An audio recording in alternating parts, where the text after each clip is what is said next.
Come back to another episode of the Pursuit of Progress podcast. As always, my name is Adam, along with my co-host Ben, and we got a good one for you guys today. Ben, how are you doing? I'm doing great. How are you? How was your Christmas, and what are you looking forward to for New Year's? Yeah, man, doing really good. Had a nice Christmas. It was very low key this year. My mom, my dad, my sister, my girlfriend, and my grandma. It was a nice and mellow, relaxing Christmas, which I think was needed for our family. So nice to have some decent weather too, and not have to be fighting the storms and the blizzards to get to different parties and that kind of stuff. So, what about you? Two kids, teenage age kids. I bet you guys had a fun Christmas. Yeah, great Christmas. It was fun spending a lot of time with family. Really cherished those moments. Getting the family together to spend that time, and looking forward to 2024. You guys do Christmas on Christmas Day or Christmas Eve? Christmas Day. Yeah. Cool. My girlfriend's family, they all do it on Christmas Eve, which was a little different. So nice to be able to enjoy two Christmases this year, which was fun. Yeah, fun. And yeah, man, definitely looking forward to 2024, man. It's crazy. It's less than a week away. We've got New Year's Day on the 1st here in 3 days on Monday. So another year, checking it off the book. Man, I cannot believe, just saying 2024 just is pretty crazy, man. I know how old a lot of our listeners are, but just you and I just graduating high school in 2001 and just thinking about, the Y2K and just how that does not seem like a quarter of a century away or ago practically, which is nuts. I mean, that's what's so astounding. We are already a quarter or 25% of the way through this century. I mean, think about that. And life is happening. Life is happening right now. It's happening every day.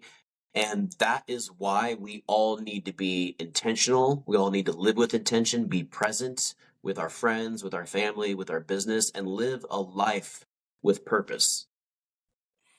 That's awesome, man. I couldn't agree more. And that's something that I'm really focusing on as one of my big goals for this next year is just being a little bit more intentional and just appreciating life and not getting so caught up in the Joneses and, just what's really important in life, just really having a little bit better sense of that and taking time out of every day, every week, every month to, like you're saying, be intentional about making time for family, friends, getting outside, enjoying, why we live in such a great state here in Colorado. So yeah, and got a lot I'll of just add exciting on to that stuff really coming quick. up. I know that you have some exciting things that you want to ask and talk about, but learning to really truly not care about the opinions of others, it is so freeing, so empowering, and what it does is it allows you to hold on to your control and hold on to your power. I really didn't develop that until my late 30s about not caring about the opinion of others. But man, when you can get there, whether you're in your 20s, 30s, even teenagers, get to that point, and it is so freeing. You've been trying to kind of instill that in both of your kids, I'm assuming. Yeah, and one lesson that I'm teaching them is that it doesn't matter what you do, whether you have incredible accomplishments or you fail, or if you're a failure, athletically, academically, socially, as a person, whatever you do, something great or something terrible, you are always going to have your critics. People are always going to be critical of you, no matter what you do.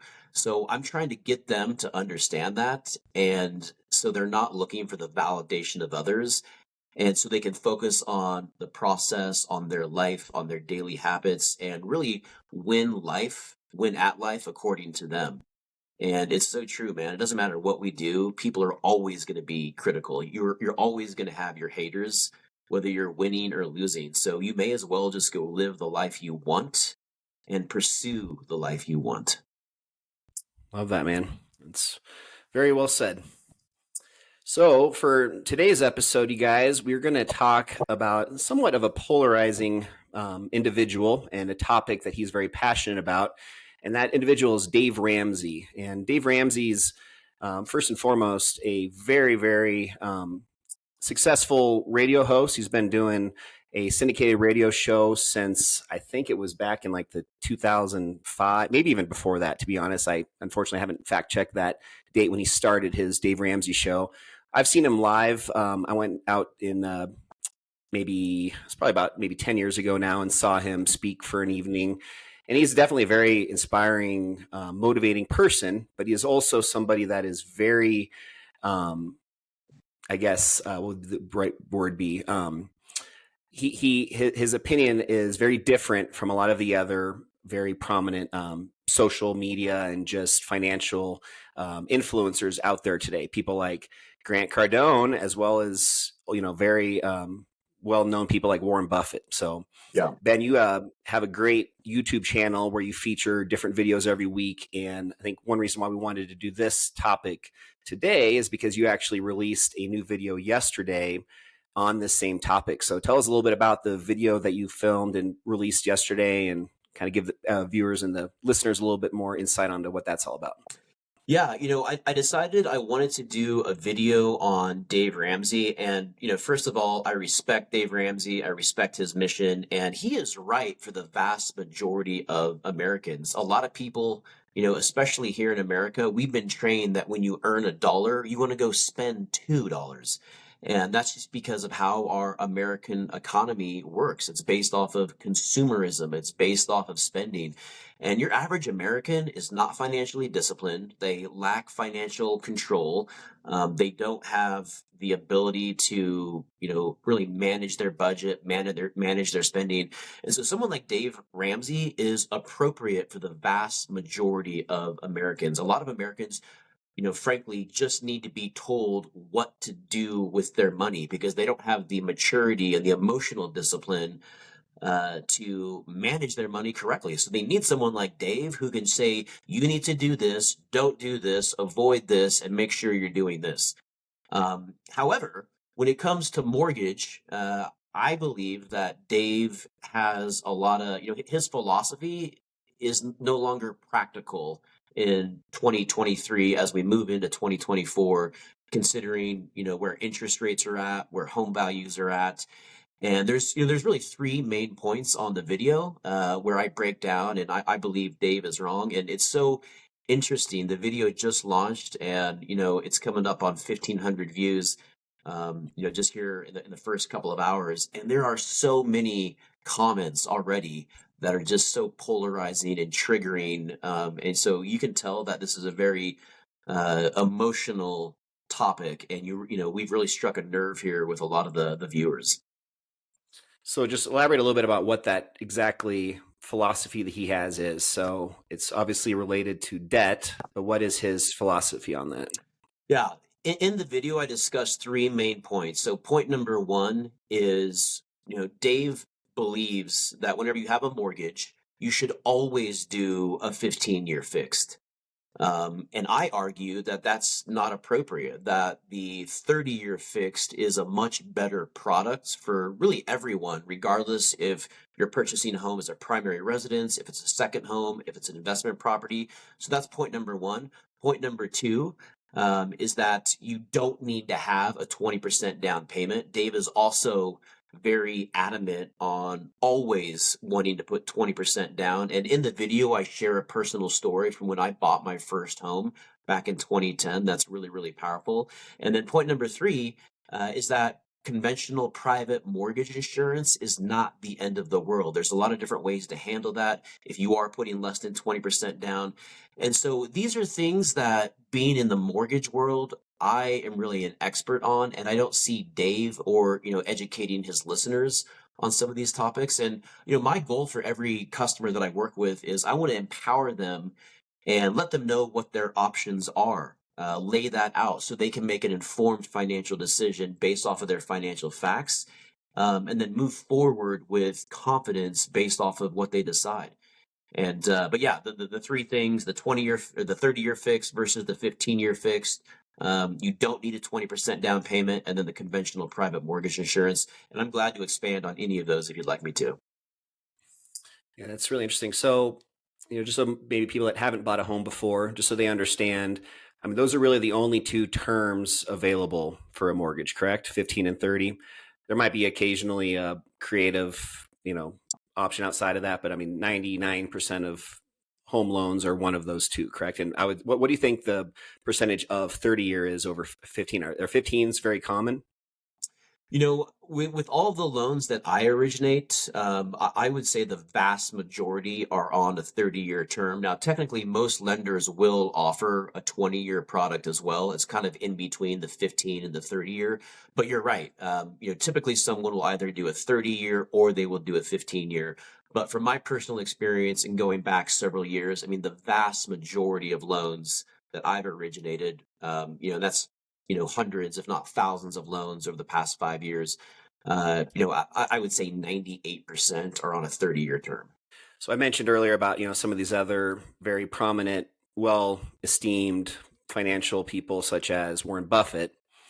Warren Buffett's take on this is obviously very different, and his reasoning behind that is what he calls the opportunity cost of money. So rather than, putting in, for example, a 20% down payment and being very cash poor, meaning all of your money is tied up into this mortgage, his argument is that with, for example, doing a 5% down instead of 20%, with that additional 15%, whatever that dollar amount were to be, what opportunity costs do you have with that money to make it work for you and potentially, generate more money in a different way? So maybe talk a little bit about that as far as just, your feeling on Warren Buffett's take on that, and if you agree with that or what you feel about that. Yeah, that's exactly right. Warren Buffett, as a matter of fact, and for those of you that don't know, he's considered the most successful investor of all time. Has a super super high net worth. Has been the richest individual in the world. Did not inherit his wealth; he built that on his own. But in 2017, in an interview with CNBC, he came out and stated that the 30-year fix was the most powerful debt instrument available on the market to consumers. And there's a couple different reasons for that. And kind of going back to your point about Dave Ramsey and the 15-year fixed, the reason that Dave is an advocate for the 15-year fix is because when you look at the numbers, the amount of interest that you pay is going to be significantly less than what you pay on the 30-year fixed. Now, what Dave doesn't always talk about or emphasize is the actual monthly payment. If the loan is amortized over 15 years versus 30 years, you're going to be paying substantially more on the 15-year versus the 30-year.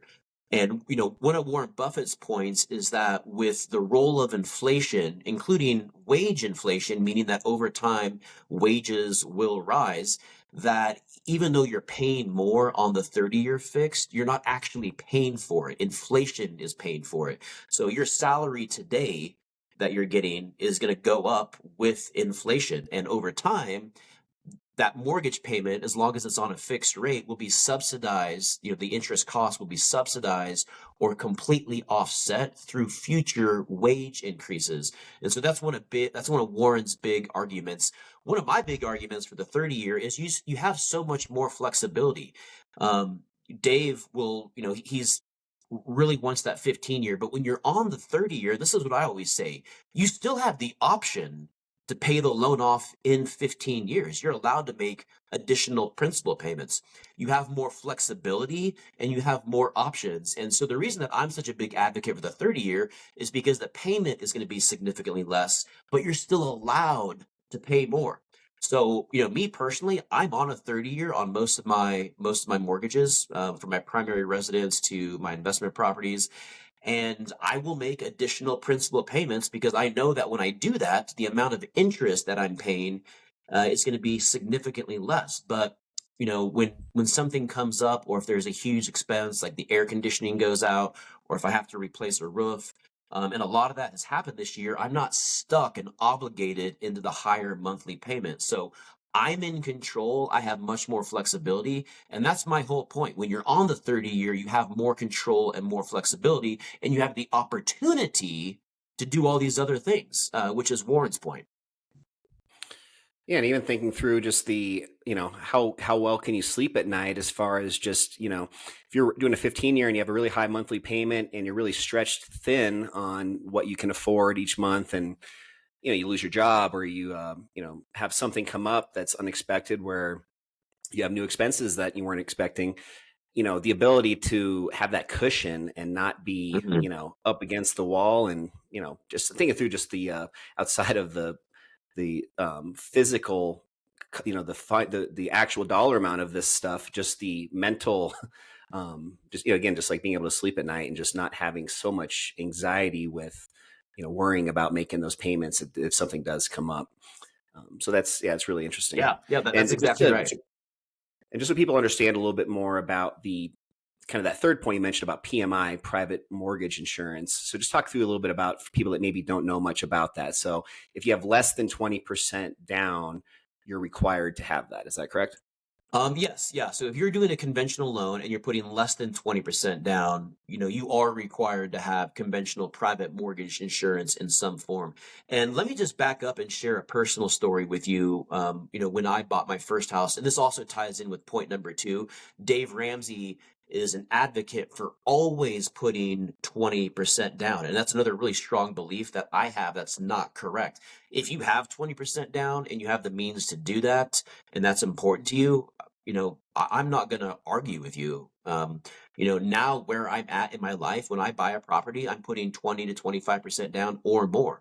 So if someone has the means and the ability to do that, and that's part of their financial plan, then you're not going to get an argument for me. Where I'm concerned is that a lot of homeowners, especially first-time homebuyers in 2023, as we move into 2024, they just don't have the means to do that with the cost of housing gone up as much as it has the last couple of years. It's just not a practical reality for most folks, and especially younger folks. The average age of a first-time home buyer in 2023 has been 34 years old. Now, when I bought my first home, I was 26, and at the time, I didn't have the ability to put 20% down. And, as a matter of fact, I had a difficult time scraping up 3.5%, which was around $4,500 at the time. And that was the first home that I bought. I put $4,500 down. And I love sharing this story because it's so powerful on why in some cases, you may not want to save or wait and save for the 20%.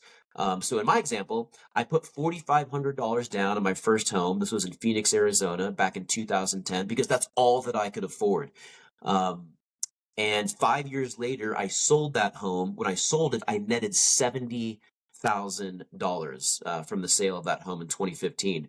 I then relocated back to Denver here, bought a property here in Denver, um, and reinvested that entire 70,000 as part of the down payment. Well, that home in Colorado now has appreciated substantially. So what started off as a $4,500 investment in 2010 has now literally turned into over $500,000 in equity. Now, how powerful is that? That's I awesome. invested $4,500 in 2010, which has turned into over $500,000 just 14 years later. And so that's the power of leverage. And that's why you may not want to wait to put 20% down. And I'm not someone who has the belief where, you need to go buy a property right now. And if you don't, you're missing out. My philosophy has always been, you need to do what's right for you. You need to evaluate the pros of purchasing a home right now and the cons. And, really you want to make sure that you're ready to jump in from an affordability perspective. But, if I was going to save for 20%, back in 2010, it probably would have taken me 4 or 5 years. And just think about how much home values would have increased during that time and the impact of interest rates during that time.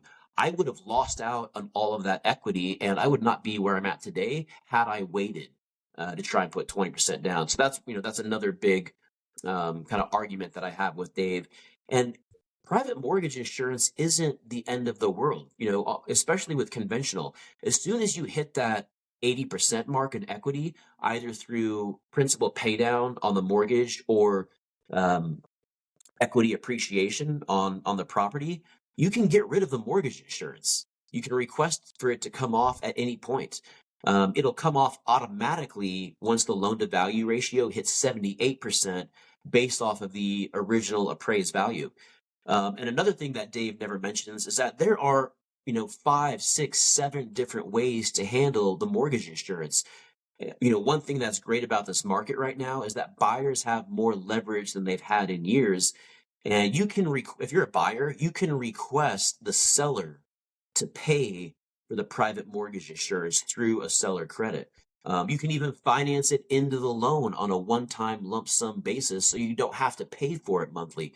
So there's really all these different ways. A lot of them are creative. You can get other people to pay for the mortgage insurance that Dave doesn't discusses, that he doesn't discuss. So again, I'm about options. I'm about information. I'm about flexibility, and there are a lot of different ways to handle that. And it shouldn't be something that you feel terrible about. Private mortgage insurance is not as bad as Dave and a lot of others make it sound.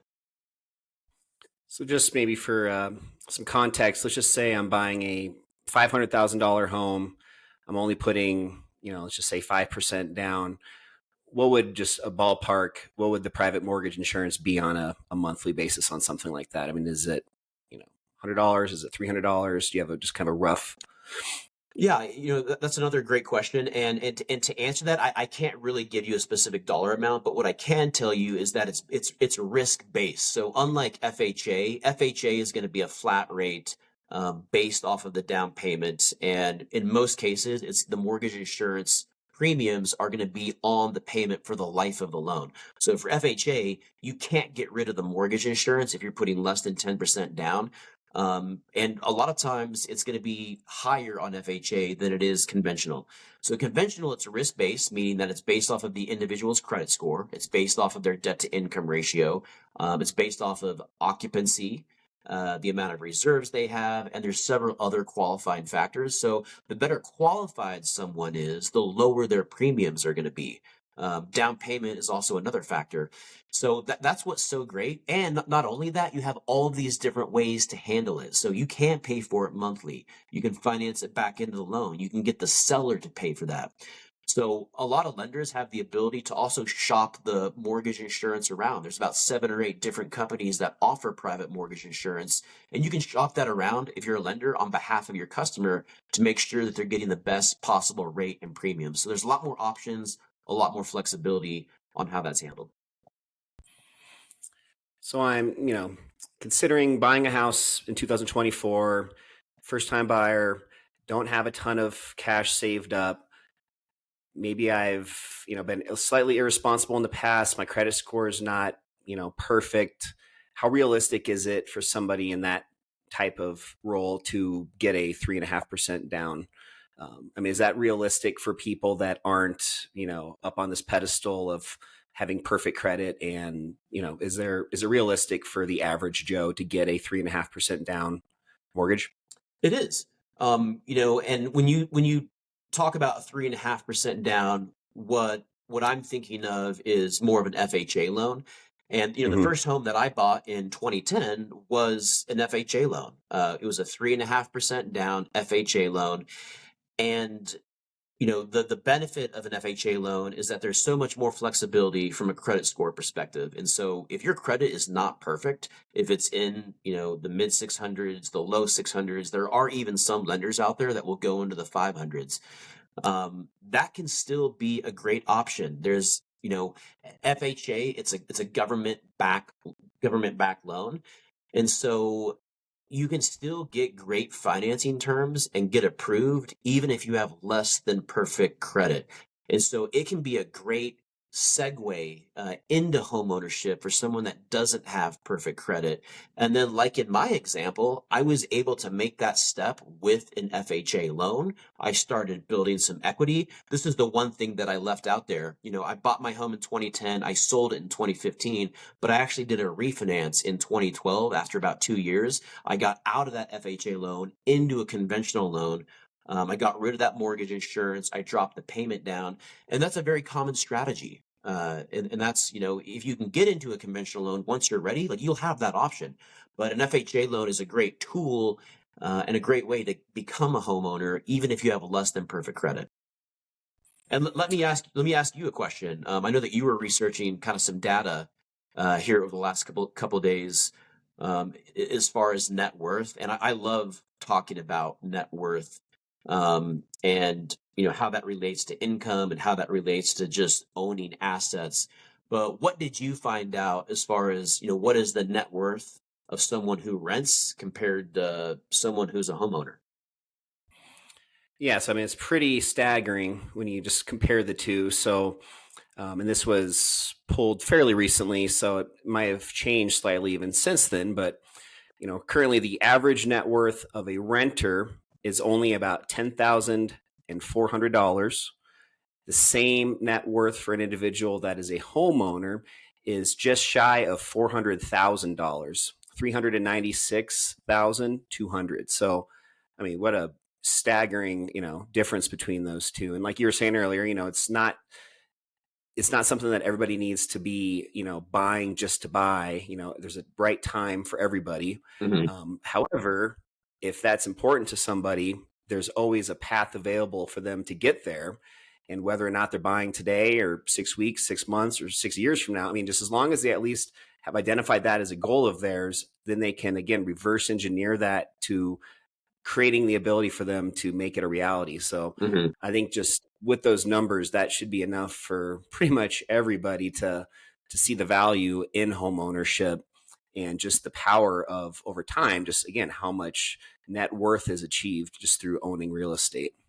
And just think Um, about that equity. I mean, your data, your research referenced nearly 400,000. Um, and think about what you can do with that. You can access that equity through a home equity line of credit. You can, use that to pay for your kids' college. You can leverage it and use that as a down payment on an investment property. You don't have to, but it just, when you have that equity, it just gives you more options. And that's another, you hear the Grant Cardones and the Robert Kiyosaki's of the world who say your home is not an asset. That's a big philosophy of theirs. Your home is not an asset. And that is why I strongly disagree with them, because your home is an asset. Your home is working for you. The reason they say that is because you're making a payment on that. But okay, so what if you don't own that home and you rent? Well, are you making a payment when you rent something? Yes, you are. So you're still going to have some type of housing expense, whether you own it or whether you rent.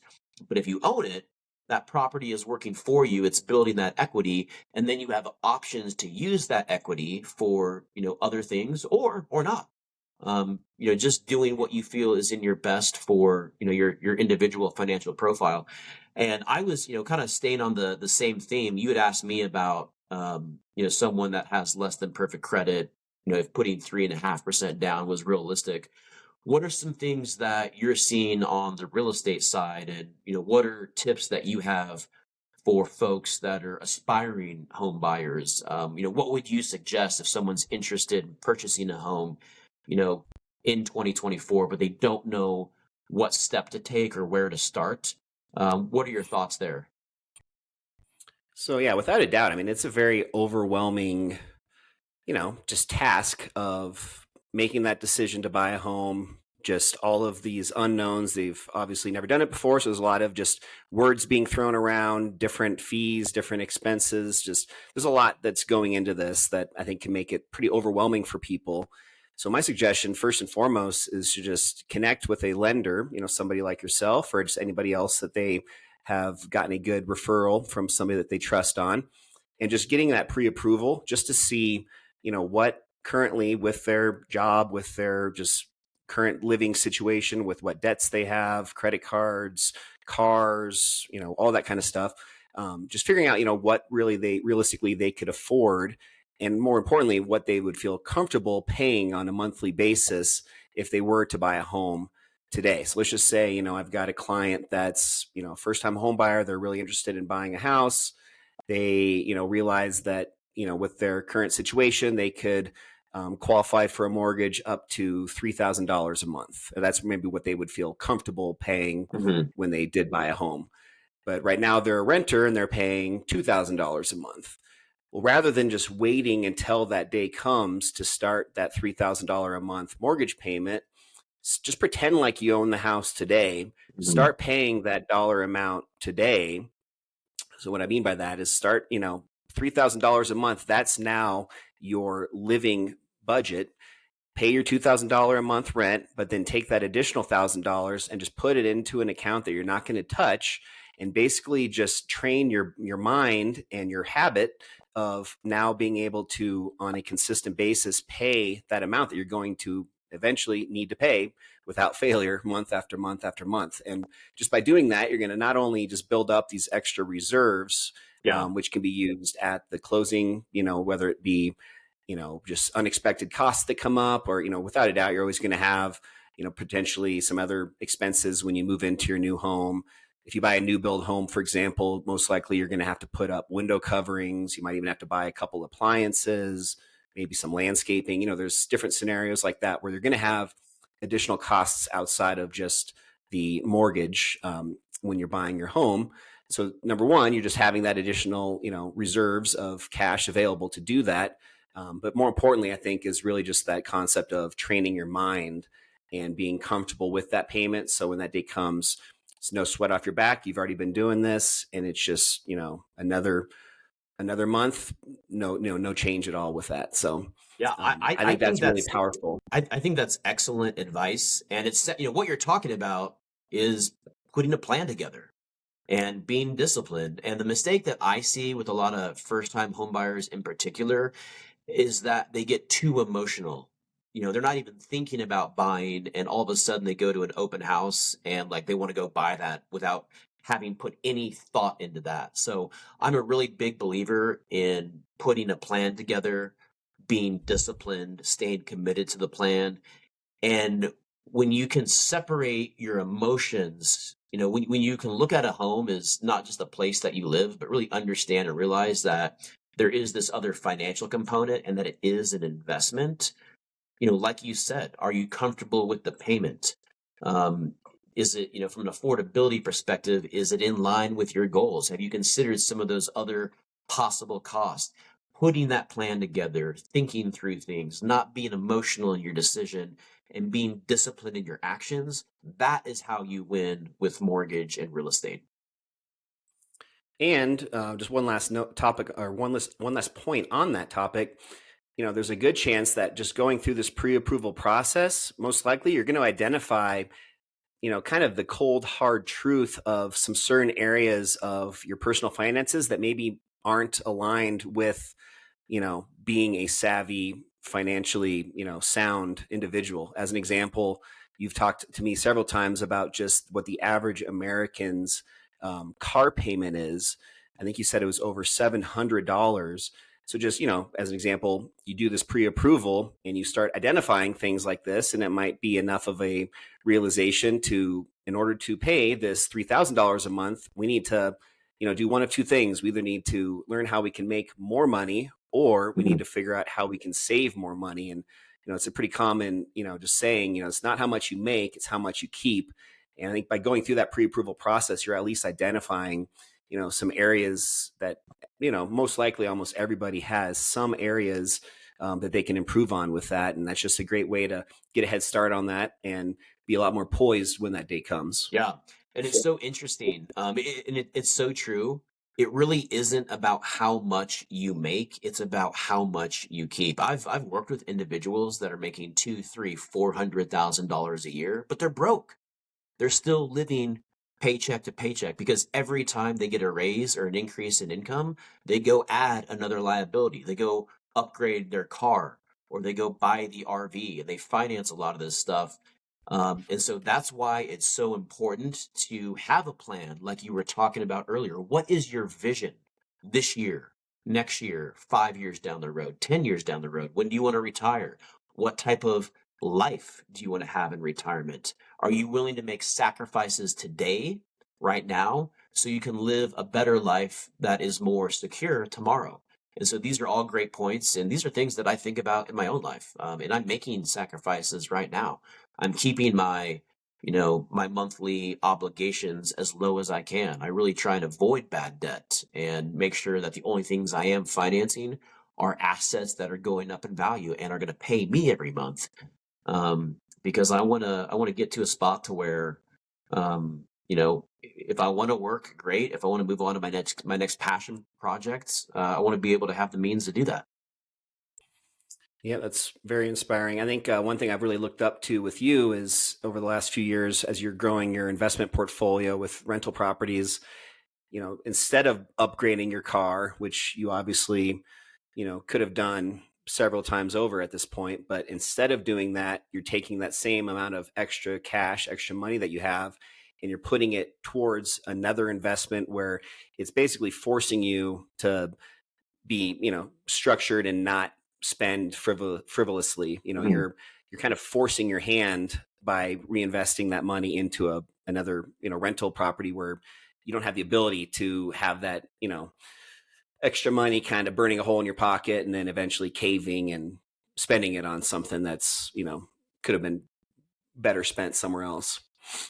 Yeah, it's all part of the plan and the vision. And this is another thing that I say is that wealth, it's not about it's what wealth is, it's a mindset. It's not about, how much money you make. It's a wealth mindset. What is your vision? Are you someone that has a wealthy mindset? Do you live from a foundation of abundance or scarcity? Do you look at challenges as opportunities or difficulties? And it's developing the capacity to receive things into your life. Man, very well said. I'm gonna have to go back and listen to that a couple times myself after we release this episode. That was great. Well, I think every time we do one of these, there's 3 or 4 topics that I know I want to dive deeper into. But I think we can probably save some of those for another day. One of those, just as a teaser, that's pretty relevant to this is, the FHA recently updated some of their guidelines where for a rental property or a income producing property, for it to be considered a residential income producing property, that is referring to any building, any investment that's up to 4 units. So once you get up to 5 units and greater, that's a whole separate discussion. It's considered a commercial property at that point. You're going to be going through some different options when it comes to the financing of that project or that property. But for the 1 to 4 units, before that was almost always a 20% down requirement, and the FHA has updated that to as low as 5% down. So maybe you can just kind of share a little bit on that. And the reasoning for why I wanted to bring that up is if you are in a position where you don't have maybe a ton of extra cash for that down payment, or maybe you just have a position that or wherever you work, you love your job and you're very content and happy with where you're at with that. You don't want to go looking for another way to make more money, or, there's creative ways to make this happen. And one of those being buying something like a 4 unit, living in 1 unit, and then renting out the other 3 and having that cover your entire mortgage, if not even some extra cash on top of that. Yeah, it really is so powerful. And the update, just to clarify, was on the conventional side of things. Oh, excuse me. Okay. FHA has, they have that program as well, but now it's available on conventional loans as well. But I mean, think about that. You can go buy a 4-unit property with as little as 5% down. And you can, you would occupy 1 unit, and then you would have 3 sources of revenue from the other 3 units to not only pay for the unit that you're in, but pay for the mortgage payment and a lot of the expenses, and possibly even have some additional cash flow. So again, it's just another option, and it's something that in the right market, and if the rents make sense, it can be really, really powerful. And I'm very big on, let's just see, what are the rents? What would the mortgage payment look like? What did the financing terms look like? Is this going to make sense? But knowing that it's now available as an option, options are never a bad thing. We have the option to do that and put 5% down. And so it's great to have that in the tool belt, and really exciting that it's now an option with conventional financing. I think that's one of the things that I love the most about real estate, and I just really get excited about, is how there are so many different ways to be successful in real estate. Yeah. It's not this one path. Everybody has a different path if they want to take it. There's just so much creativity that can be done when it comes to real estate. And the other one that we'll talk through this on another episode as well, but that I've kind of seen firsthand, more so with my parents and just my kind of life growing up is the concept of forced appreciation, Hmm. just meaning that you're buying a house that has some opportunities to add value to it. So, for example, buying a home that has an unfinished basement, or maybe it's, a bit older and it could use some updating. Looking for opportunities and creative ways such as those, where you're buying a home that's not your perfect dream home, but you have the ability to do some, get your hands dirty and do some sweat equity.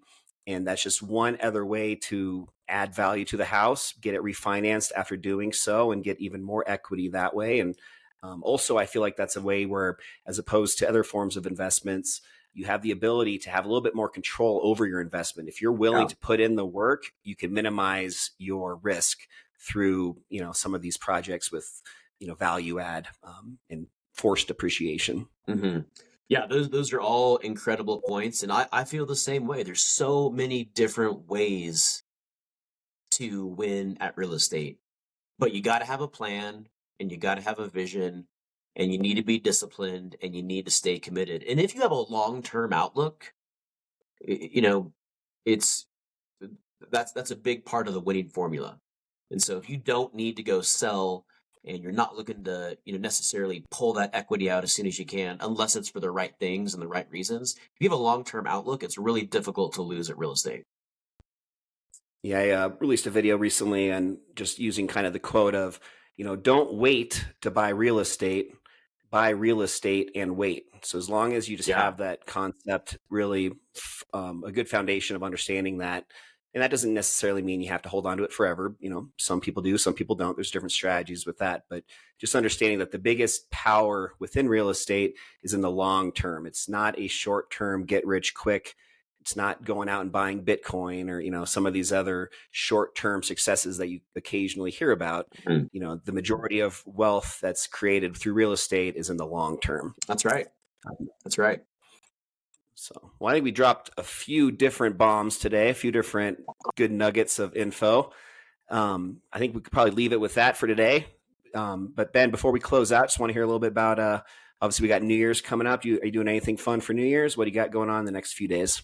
I think we're gonna have a pretty chill New Year's. May go see a movie. New Year's Day falls on a Monday, so it'll be nice kind of having an extended weekend. But really just trying to spend time with family and enjoy my personal time from a position of rest a little bit more, but also, like we talked about last week, staying motivated, staying accountable, getting those things done that are important to me, like working out with you, going for my runs, doing my reading, reading my devotional, and staying on top of the things that I need to get done. So, how about yourself? Yeah, kind of the same thing. Going up to Grand Lake, spending a couple days up there this weekend. That's always a fun spot to be for New Year's. They shoot fireworks out over the lake, and hopefully it won't be too cold. It seems like Denver's supposed to be like in the 50s the next couple days, so just a crazy winter we're having as far as pretty mellow. I'm enjoying that. Yeah, that's been great. One last thing I'll close out with, I thought was really just cool to hear is, so your daughter has been running. Obviously, you have a lot of running in your family and your background, but how many days now is Nitia ran in a row? Hopefully, I didn't jinx this. Hopefully, she ran yesterday since we talked about this. Yeah, she did get her run in last night. We went for a 2.5 mile run together. She started her streak on August 4th. So September, October, November, December, coming up on January here. So on January 4th, it'll be 5 months, or about 150 days here in the next week. And I bring that up because I know last week we've been talking about habits and just how important it is to find an accountability partner, whether it be somebody in the gym, if you're trying to get, improve on your fitness, whatever it may be.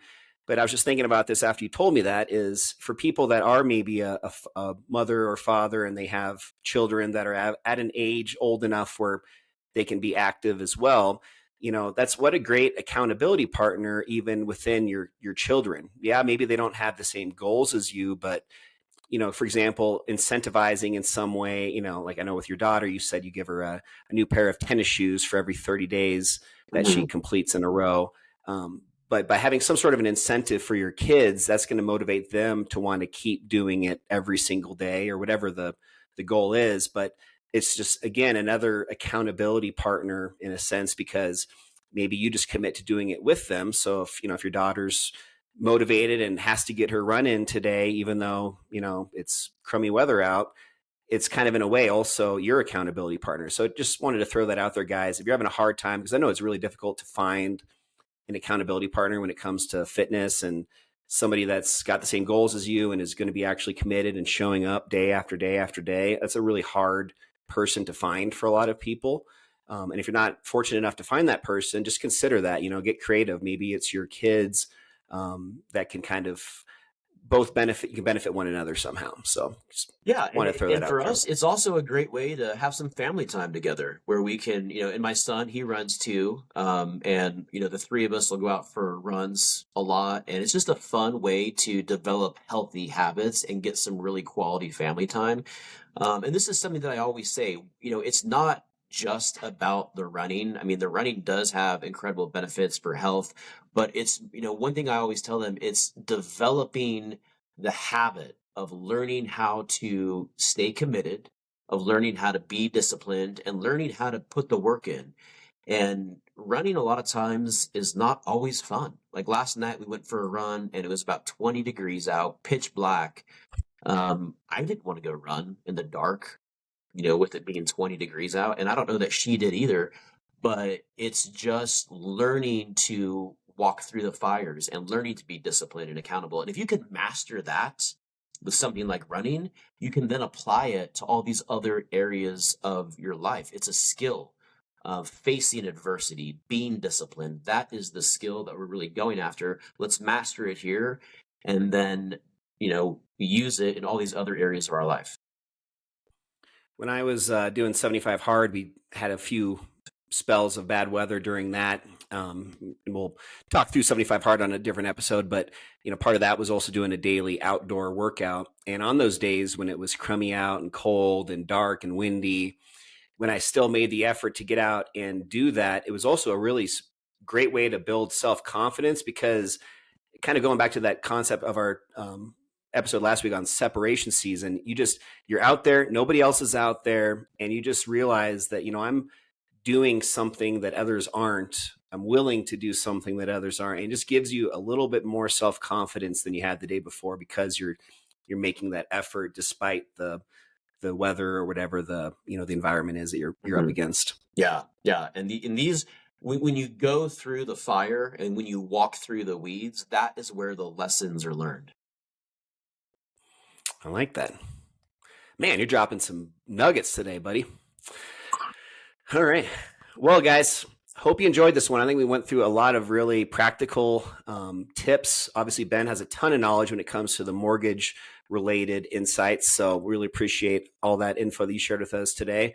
Hopefully, Dave Ramsey's team doesn't find our podcast and take it down. So for all you viewers and listeners out there, hopefully you're listening to this and we haven't been 86th from Spotify and all the other podcast channels that we're on. And for the record, I love Dave. I think he's right for most Americans. I think America needs Dave. That's what I said. America needs Dave. It's my opinion that when it comes to mortgage, he's wrong. And I think that was very well said. Cool, man. Well, any parting words, Ben? I appreciate all that you're doing. Thank you for holding us accountable, and let's stay at it and let's attack 2024 the best we can. Absolutely. And guys, if you have any, just ideas for episodes, questions, more specific topics that you'd like for us to maybe dig deeper into, feel free to leave a comment below. If you guys are watching this on YouTube, also, please make sure you guys are liking and subscribing. We're going to be releasing videos every single week. We want you guys to be the first to be notified of those. And we really want to be as engaging as possible with our audience. So again, if you have questions, if you have any feedback, comments, just anything you want us to ever dive deeper in, please reach out to us. If you have our info, contact us directly, or again, just leave us a comment and we'll make sure to respond to those and take that into consideration for future episodes. So all the best. Happy 2024, guys. And we'll talk to you next week. Yep. Happy New Year. Talk to you guys next week. Bye.